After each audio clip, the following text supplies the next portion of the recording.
Olá! Para quem está aí na reta final de preparação para o concurso do Ministério Público, esse é um material que não dá para pular. Hoje, a gente vai mergulhar fundo num tema que é denso e que sempre aparece nas provas: a cooperação jurídica internacional.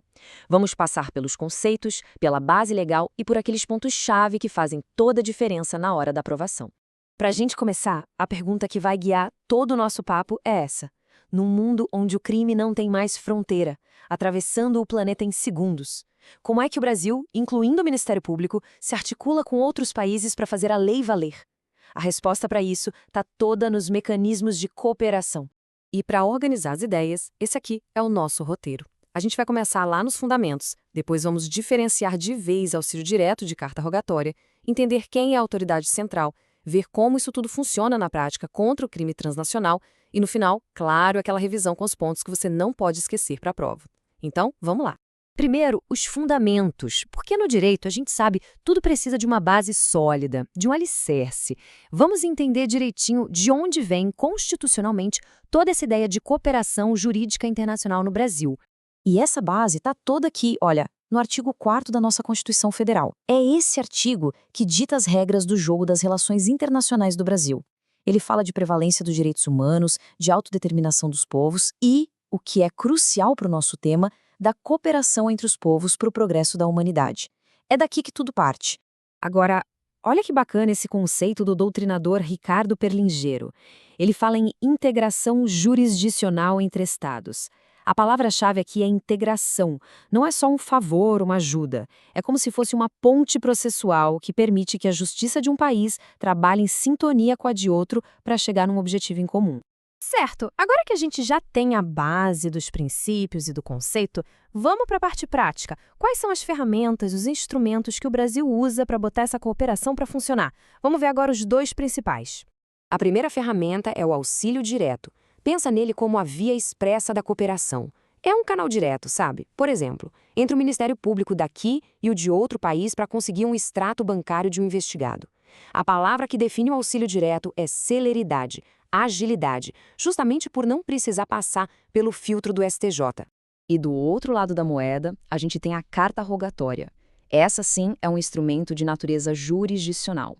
Ela é usada para atos que precisam de uma ordem judicial, tipo citar um réu que mora fora ou penhorar bens em outro país.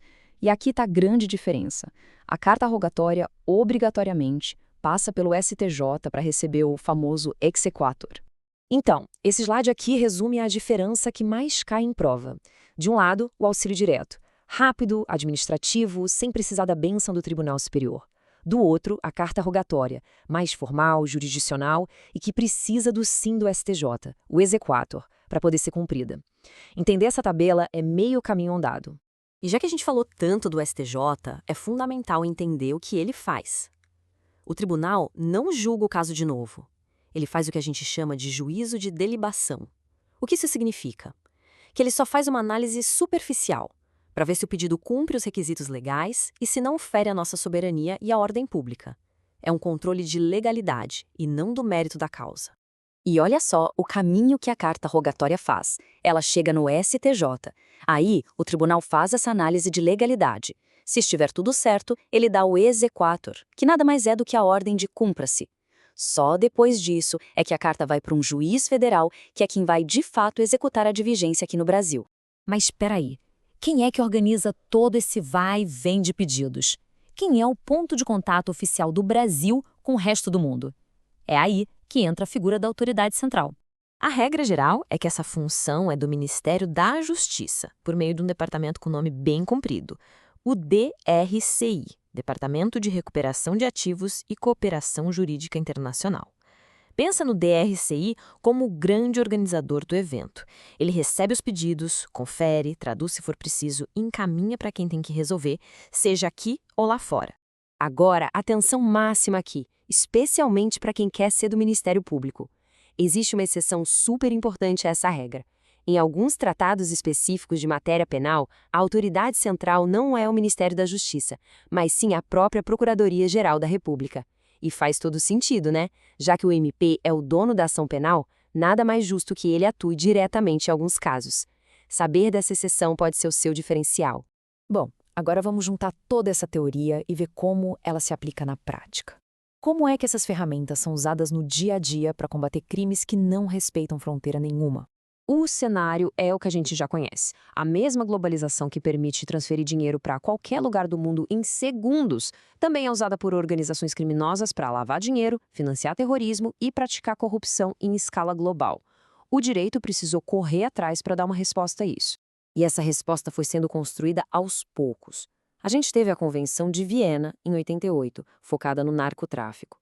Depois, a de Palermo, em 2000, que ampliou o foco para o crime organizado. E mais recentemente, a de Mérida, em 2003, mirando especificamente na corrupção. O importante é entender que são esses tratados que dão a base legal para que o Brasil e outros países usem o auxílio direto e as cartas rogatórias para combater esses crimes. Certo, chegamos na nossa revisão final. Se for para guardar apenas algumas informações dessa nossa conversa para levar para a prova, que sejam estas. Vamos passar o pente fino nos pontos mais importantes. Primeiro ponto, para não esquecer nunca mais. Auxílio direto é a via rápida, a via administrativa. Ele tramita pela autoridade central e não precisa do exequatur do STJ. É a via expressa. Segundo ponto, o papel do STJ na carta rogatória é limitado ao juízo de delibação. Ele só checa a forma, a legalidade, ele não entra no mérito da questão. Lembrem que a competência do STJ está lá no artigo 105 da Constituição. Terceiro ponto, autoridade central. A regra é o DRCI lá no Ministério da Justiça. Mas a exceção, aquela que a banca adora, é a PGR atuando em tratados específicos de matéria penal. E, para fechar, um princípio que vale para toda a cooperação penal, o da dupla incriminação. Salvo algumas exceções em tratados, para o Brasil ajudar a investigar ou punir um crime, essa conduta tem que ser crime tanto aqui quanto no país que pediu ajuda. E para a gente terminar, fica uma reflexão que já está rolando nos debates jurídicos. O crime evolui e fica cada vez mais digital, mais rápido. Será que as nossas ferramentas, como a carta rogatória, que foram pensadas para uma outra realidade, vão dar conta do recado? A agilidade do auxílio direto talvez já aponte o caminho para o futuro, não é? É um desafio constante. E com isso, a gente fecha esse nosso guia sobre cooperação jurídica internacional. Se esse material ajudou a clarear as coisas para sua prova, se inscreve aí no canal para não perder os próximos conteúdos.